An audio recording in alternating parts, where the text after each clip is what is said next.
Astrologiquement, d'après mon système, dans une phase de détermination. Mais cette détermination, elle peut être propre à chaque partie, à chaque camp. Alors quel sera celui qui sera le plus déterminé? Ce qui est clair, c'est que l'initiative a été prise par le Hamas et pas par Israël. Donc la détermination du Hamas à mettre fin à quelque chose est au moins aussi forte que la détermination d'Israël à s'en prendre au Hamas, d'autant plus qu'Israël n'a pas voulu la situation. Israël va gérer une situation qu'il n'a pas voulu, alors que Hamas fait quelque chose qui correspond à son objectif.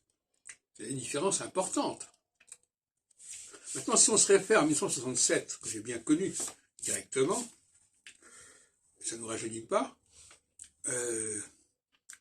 il y avait Nasser qui menaçait Israël. Il menaçait Israël, mais c'est Israël qui a pris le devant et qui a coupé l'arbre sous le pied de Nasser en attaquant notamment son aviation, etc., etc. En 1973, comme aujourd'hui, Israël a été surpris. Et pourtant, dans mon système, 73 et 2023, c'est pas du tout la même chose. C'est ça qui m'interpelle.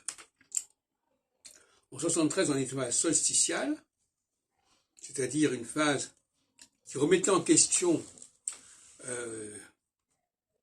domination israélienne sur le Sinaï. Là, il s'agit d'autre chose.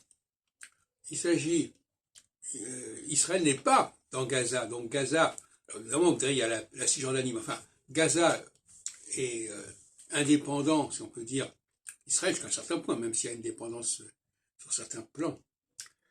Et donc, on ne peut pas comparer. Quels sont les objectifs du Hamas? C'est curieux parce que j'ai écouté la radio RCJ, et à aucun moment, on a posé la question aux responsables, à votre avis, quels sont les objectifs du Hamas? Qu'est-ce que cherche le Hamas? Qu'est-ce qu'il veut?